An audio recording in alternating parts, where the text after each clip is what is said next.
So we all know the Russell Westbrook to the Utah Jazz trade as a potential. We also know that there are other options out there for the Lakers and a potential trade for Russell Westbrook, right? You heard the Pacers, Spurs have even been willing to throw their hat in the ring. The Hornets, although the Hornets, I don't really know so much anymore just because of what happened with Bridges. Point is, Lakers have multiple avenues they can explore. Even the Pacers deal as high of an asking price as that is. And then, of course, the Jazz. Now, I do think the Jazz is the most likely trade to happen for Russell Westbrook. I think it's also the most mutually beneficial trade possible because the Jazz have to move off of guys to cut their roster down to 15 people. Yes, they could cut a couple guys or something like that, but why? Why would you cut guys when you still have all these vets on the team, you still have all these young guys, you're a rebuilding team, you're clearly going in a certain direction. Why would you mess that up? Not just that, but why would you just cut guys just to cut guys when you could actually move pieces that you have and get something of value, right? Because cutting guys, you're just basically throwing money away, where you could move off these guys, even for a second round pick or a pick swap or something like that. Getting anything is better than nothing. But we're also hearing reports that, the Jazz may have other suitors and other deals on the table for some of these guys, as well as their asking price. That's kind of what I want to break down and dive into in this video specifically. Now, obviously, Bojan Bogdanovic has no sort of suitors, right? They have the Suns, the Mavs, the Knicks, the Lakers are all teams that have been reported to be interested in Bogdanovic, and it makes sense. I mean, he's a guy, dead-eye shooter, can play on the ball, play off the ball. He can kind of create for himself a little bit, not too much, not a guy you want to just be, handing the ball off to and having him just go to work. Not one of those guys, but he can if need to be. He can kind of create for himself, get some spacing, knock down a shot. He's much better suited as an off-ball guy. Great shooter all across the board, mid-range, three-point, and free throws. So he would be a solid veteran addition and shooter to countless teams. So I don't doubt for a second that somebody like this has options out there. But what are those options and what do they entail? Because here's the thing. The Utah Jazz, they can't do just one-for-one swaps. You can't trade, say, Bogdanovic for whoever. Let's just throw out like, Duncan Robinson. You can't do a swap like that because now the Jazz have to move off of Duncan Robinson, right? They're still in the same boat. Like, we have these players. Now, maybe cutting a player makes more sense, but why? Why not get something of value and make things less difficult on yourself than like just doing an even swap or something along those lines, even if you are getting a first round pick out of the deal. But the asking price for the Jazz right now is insane. I mean, Mike Conley, they want a first round pick for. Jordan Clarkson, Bogdanovic, even some of the young guys. I just don't see it. I think Bojan, he absolutely could probably get a, protected or just like, a tail end draft pick. Like a team like Milwaukee. Like I can see Milwaukee saying, hey, let's go get Bogdanovic. Like he would be a solid player, solid 3-and-D guy for us. I mean, kind of doesn't really have the D anymore, but he at least tries. He's a guy that at least tries to play defense. Not a great defender anymore, but nonetheless, they could be looking at it as like, hey, he would be great on this team. Great shooter, something along those lines. Our picks, they're going to be, 29th, 30th in the draft. Let's move off. I could see that happening. But again, you still have to match salaries. The Jazz are hard capped, and it doesn't make sense for them to take on long-term deals. There's not very many teams out there that have, cap space to absorb guys. And even if they do, are they just going to do that out of the kindness of their heart? No, they're going to want some assets. So are the Jazz giving up assets now? That doesn't make any sense if you're Utah. And then not just that, but like, even if you did do like a deal, like let's stick with Duncan Robinson that I mentioned earlier. Like, I don't doubt for a second Miami would probably take on Bogdanovic and Clarkson for Duncan Robinson, and they'd probably even gladly give you a first round pick. But that doesn't make any sense for Utah. Why would you want to take on a 4-year, $25 million a year contract for a guy that just doesn't fit your plans for the future? It makes no sense. Like, why would you want to take on a bad contract even for that first? So I don't see that happening. Mike Conley, I don't see a team in the league willing to give up a first round pick for Mike Conley. Like, what is one team that would gladly take Mike Conley in his 2-year contract and give up a first round pick for that? This isn't the grit and grind Grizzlies Mike Conley. This is an older Mike Conley who I think is still very solid, very good, has a lot of left in the tank. He played 71 games last year. He's a guy that is a solid vet. He's a guy that's going to come in. He can knock down shots, play on the ball, off the ball. He can run your offense, all of those things. He doesn't really turn the ball over. He still plays solid defense. Like, he would be a solid contributor to any contender. But what is the Jazz getting back? And who's giving up a first round? I just don't see that. Clarkson, same thing. He's on a reasonable contract. He's making about $13 million a year, roughly around there, 13.5, something like that. But he's very ineffective, very inefficient. The guy shoots 42% from the field, which is way below league average. But not only that, he's like 32% from three, which again is way below league average. Like, how many people are looking at Jordan Clarkson and going, oh, we're going to give up a first for that? I just don't see it. Not without the Jazz taking on bad contracts or taking on bad deals. Like, I'm pretty confident, like a team would probably, I'm sure the Nets would move Joe Harris. Hey, we'll take Bogdanovich. We'll give you Joe Harris or Bogdanovich. I mean, they don't have a first they could give up, but or even Clarkson or something like that. Like, let's say they did have a first. Like, there are teams that have bad multi-year deals that would do it. Like, the Knicks would probably trade, Evan Fournier for Bogdanovich. But again, why would you want those more multi-years on the deal? Like, even if you are getting a first, I just don't think that they have options. I really don't. Because if there was a team right now, let's say that there's a team right now that is like, hey, we will trade you for Bogdanovich. We'll give you some salary that you can waive or whatever, or, a trade exception, absorb it into a trade exception or something like that.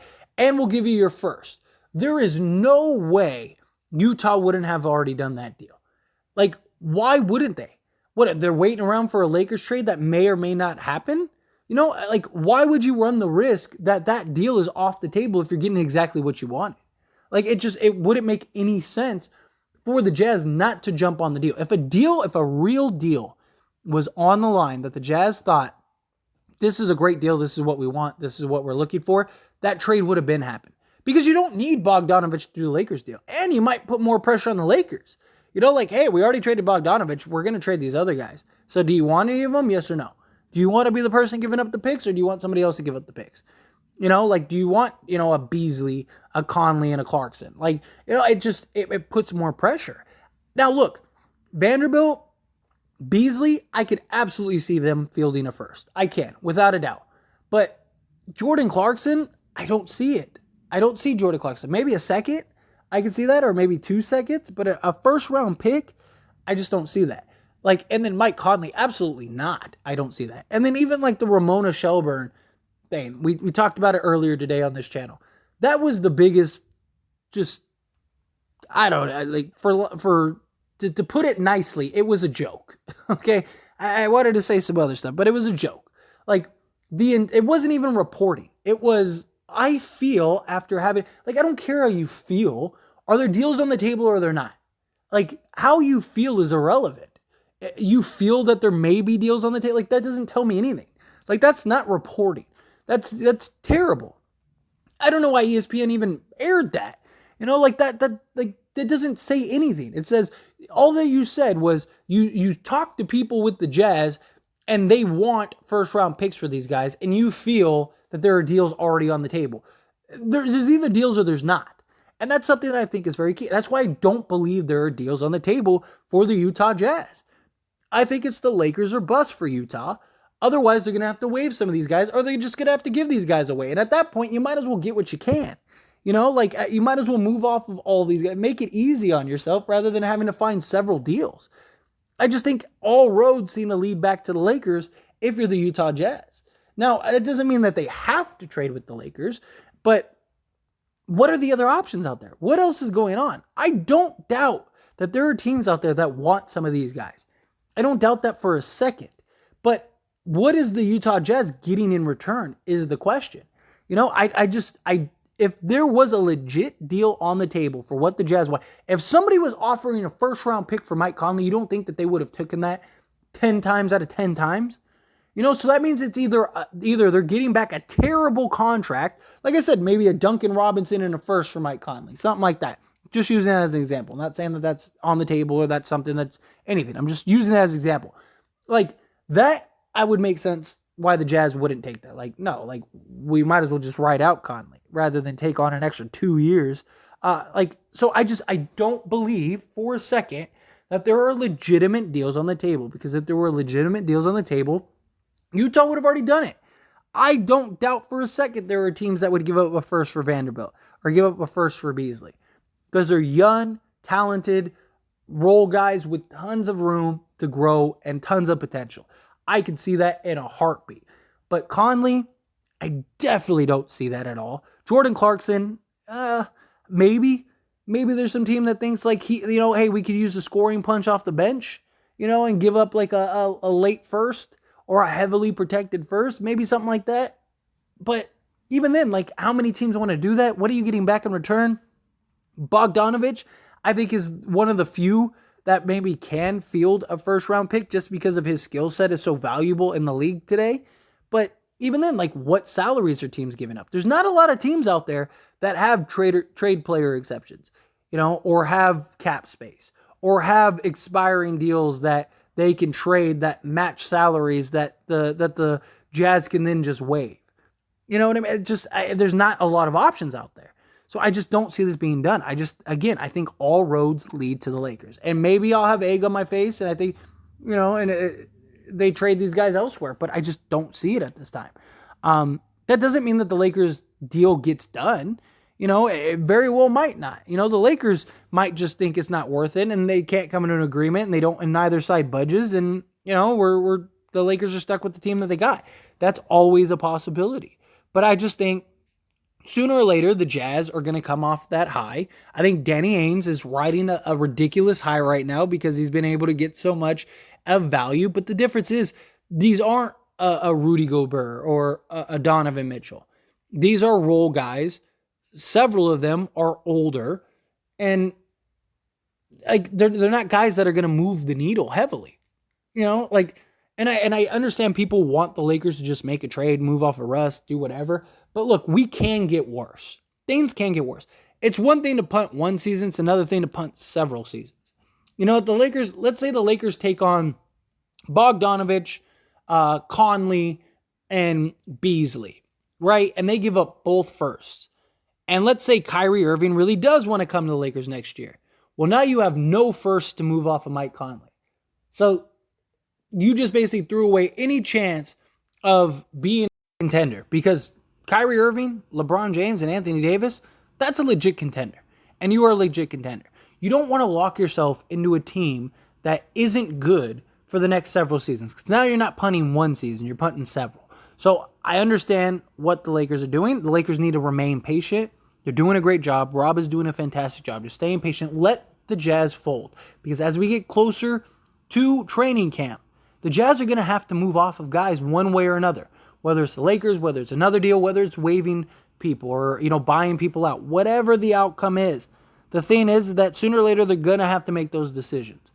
And if you're the Lakers, you want to be patient and let them. Like maybe they end up waiving a guy that they couldn't trade. Maybe they end up waiving Mike Conley or something like that, or buy out Mike Conley. I don't know, something like that, I don't know. Anyway, those are my thoughts and opinions. And as always, I pass the question on to you. Let me know yours down in the comment section below. What do you think? Do you agree with me? Do you disagree with me? Do you think if there was a deal on the table, a deal would have been done? Do you think no? Jazz are just being patient. They're buying their time. I don't understand why. If you want $100 from somebody for something, somebody comes and offers you that $100, why wouldn't you take it? Why would you run the risk that $100? Haven't you heard the saying, one in the hand is worth two in the bush? That's a real thing. Why wouldn't you take the offer that's on the table while it's on the table? Why would you wait and run the risk of that no longer being there or something change or whatever? It's just my thoughts. But anyway, again, however you feel about it, let me know down in the comment section below. That being said, hit that like button. Helps me out a lot. Lets me know you enjoy these types of videos, and I truly appreciate it. If you're not subscribed to the channel, hit that subscribe button, followed by the bell notification. Stay up to date with all things sports. Join this wonderful community and all of our discussions. I'll see you all in the next one. Thank you.